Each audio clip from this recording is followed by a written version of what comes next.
Oi galera, eu sou o João e hoje a gente vai falar um pouquinho sobre a colonização dos Estados Unidos e vamos falar também da sua independência. Bora pro vídeo.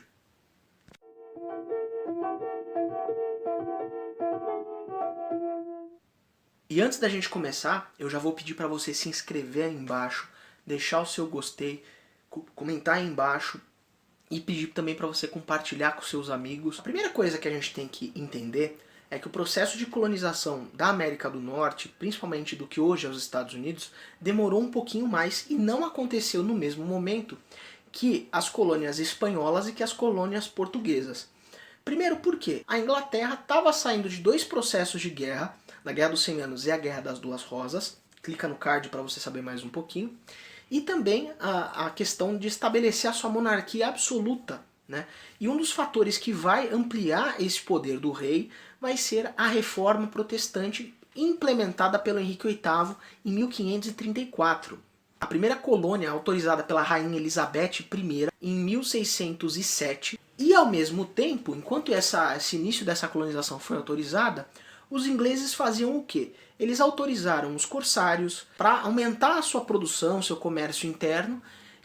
E com os cercamentos autorizados pela própria Elizabeth, como a gente viu lá no vídeo da Revolução Industrial, teve uma massa de gente muito grande que estava ali naquelas ruas das cidades inglesas. Após a morte da Elizabeth, quem vai assumir vão ser os Stuart, como a gente já conversou um pouquinho, e os Stuart vão incentivar o envio desses indesejáveis para as Américas, né?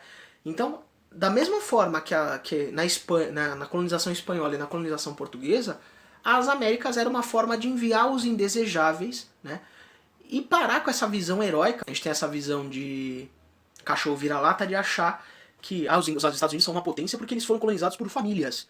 Não, eles foram colonizados também pelos indesejáveis, por aqueles que não eram úteis, segundo os padrões da metrópole, não eram úteis. Os Stuart criaram duas companhias para cuidar das colônias, né, as 13 colônias. Uma dessas companhias cuidava das colônias do centro-norte e a outra empresa cuidava das colônias do centro-sul.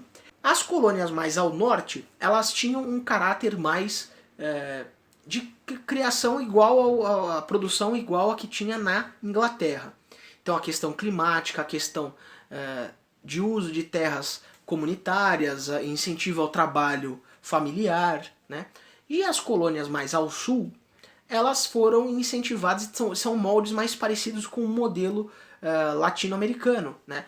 Com colônias voltadas para a exploração de produtos, então o algodão, que serviu para a indústria, e a produção de gêneros tropicais, né? O melaço, que aí eles conseguiam escravos, usavam fazer uma troca ali, o chamado comércio triangular, onde eles conseguiam comprar pessoas escravizadas na África.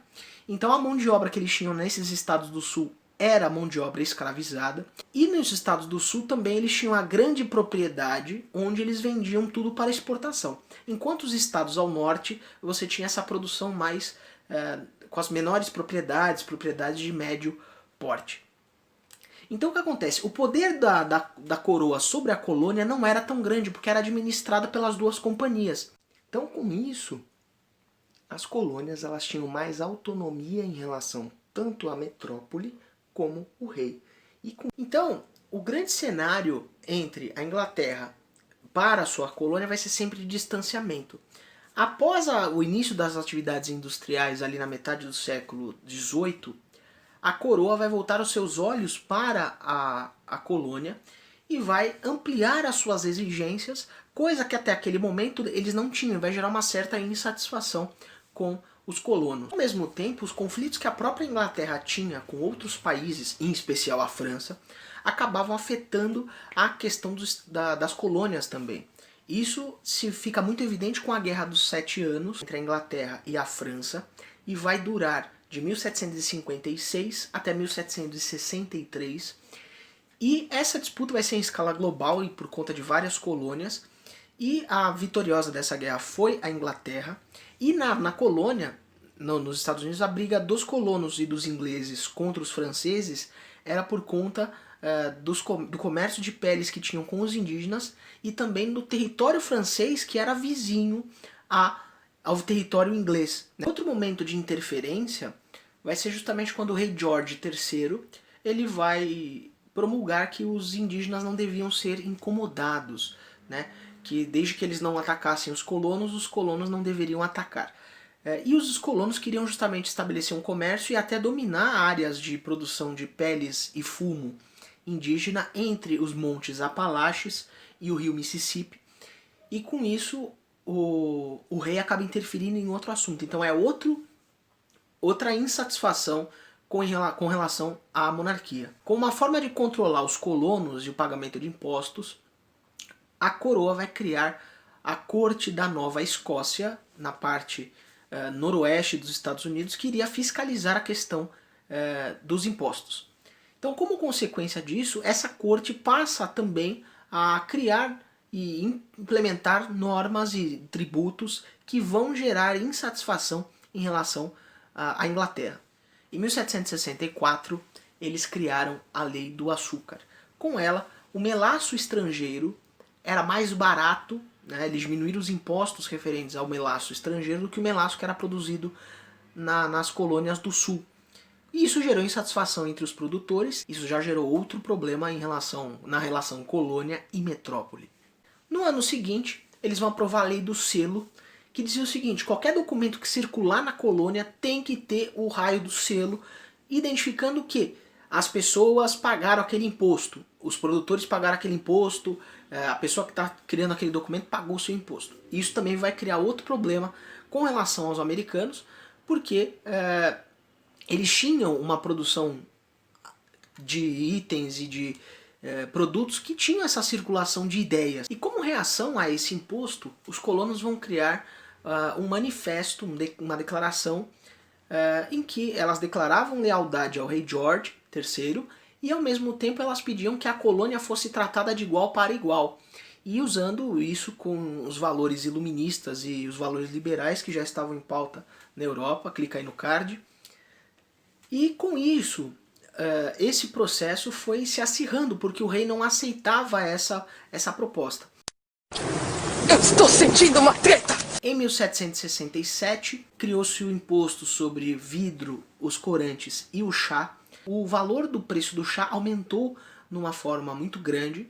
Assim como na metrópole, os colonos também consumiam bastante chá. E para boicotar esse valor, eles começaram a consumir outras coisas, café, chocolate, em substituição ao chá. Você tem uma série de manifestações contra esse imposto, e a mais famosa vai ser a festa do chá de Boston, que acontece no dia 16 de dezembro de 1773, quando 150 colonos disfarçados de índios conseguiram subir em 3 navios que eram da Companhia das Índias Orientais e despejaram as cargas de chá no oceano. No ano seguinte, eles criaram o primeiro congresso da Filadélfia, que não tinha um caráter de separação, mas ele tinha um caráter muito mais de exigir que as condições de impostos retornassem à condição anterior, mas o rei George III não aceitou esse congresso. Como não tinha esse diálogo com o rei, os colonos começaram a organizar um segundo congresso. Thomas Jefferson começou nesse congresso a redigir a Declaração de Independência dos Estados Unidos. Os britânicos reagiram e começou a Guerra de Independência dos Estados Unidos.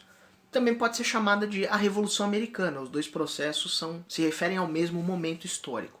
Essa guerra vai durar de 1776 até 1783, com a vitória dos colonos e a saída das tropas inglesas do território americano. E os americanos em 1787 publicaram a sua Constituição, baseada nos valores liberais, para manter a autonomia das colônias. Cada estado, então agora cada estado teria a sua autonomia em relação aos outros. Então, numa forma de não separar, cada colônia se tornar um país. Eles se tornaram os Estados Unidos da América. E com isso, esse processo de independência na América vai influenciar outros países. A gente também, aliado à Revolução Francesa, que estoura um pouquinho depois, vão ser dois processos que vão influenciar os países americanos a iniciar os seus processos de independência, 1830 mais ou menos. Então é isso, gente. Dúvidas e desafios? Chama a Clio.